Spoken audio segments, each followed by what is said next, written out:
Alex Oz. Aujourd'hui, je vais te partager ma Super Annihilation. Comme tu vois, à l'heure actuelle, j'ai 43 498 dollars. Ce qui est plutôt pas mal.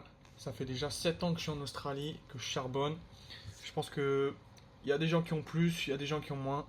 Mais ce qui est important quand tu es backpacker, c'est un peu le sens de l'anticipation. Je sais que c'est pas beaucoup d'entre vous. Et il y a beaucoup de personnes qui s'en fichent complètement. Mais ça peut faire une différence. Si tu prépares ton retour en France, par exemple, tu regardes la croissance ici. En fait, c'est une super annulation qui te prend pas énormément de frais. Par exemple, tu peux regarder. Là, l'année fiscale a commencé. Mais je vais te prendre l'année dernière, par exemple. Par rapport à ce que mes investissements et qu'est-ce que j'ai eu en contribution. Après, moi, j'ai pas pris d'assurance avec la super annulation. Donc forcément, ça me fait des économies sur ça. Donc ici, tu vois, j'ai mes employeurs, ils ont contribué presque 8 000 dollars. Maintenant, en plus, ils ont augmenté le seuil de contribution cette année à 12%. Et dès que vous allez recevoir un salaire, ça va être directement versé sur votre superannuation. Avant, ça mettait un peu plus de temps. Euh, c'est pour que en fait les intérêts composés accélèrent. Donc ici, on voit aussi les investissements, les retours sur investissement, c'est 5 000 dollars. Après, moi, j'ai customisé ces investissements. Si ça t'intéresse, je peux t'expliquer plus en profondeur. Mais je te dis juste que j'investis sur les fonds internationaux.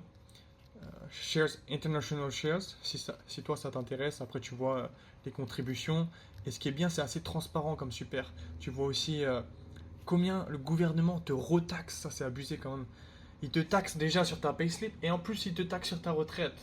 Bon, après c'est après dans chaque pays développé c'est un peu comme ça de toute manière. Et ça c'est les frais de la superannuation qui te prennent. Franchement sur une année les gars, j'avais à peu près 30 000 dollars à ce moment-là. Bon, ça augmente petit à petit. Et quand vous allez retourner en France et que vous êtes sûr, vous n'avez pas obtenu de PR, donc vous n'aurez pas cette retraite bloquée jusqu'à 65 ans, 70 ans, ça dépend après de votre condition physique. Vous voyez les tax rates. Quand vous êtes Working Holiday Visa, vous vous faites vraiment avoir quand même 65%.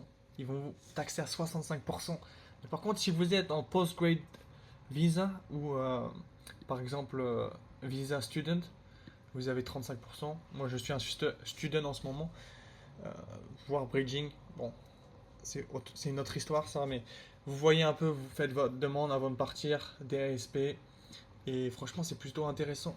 Bon, dis-moi ce que tu en penses de cette vidéo, si toi aussi ta super elle est bien, Super Annihilation elle est bien, ou t'aimerais bien la changer.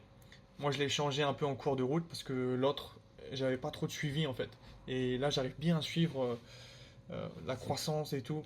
Donc je suis assez content. Ça fait quand même 7 ans que je suis en Australie. Donc il faut quand même anticiper un peu. Et c'est bien d'avoir un petit billet à la sortie aussi, c'est ça. N'hésite pas à liker cette vidéo, abonne-toi. Ciao.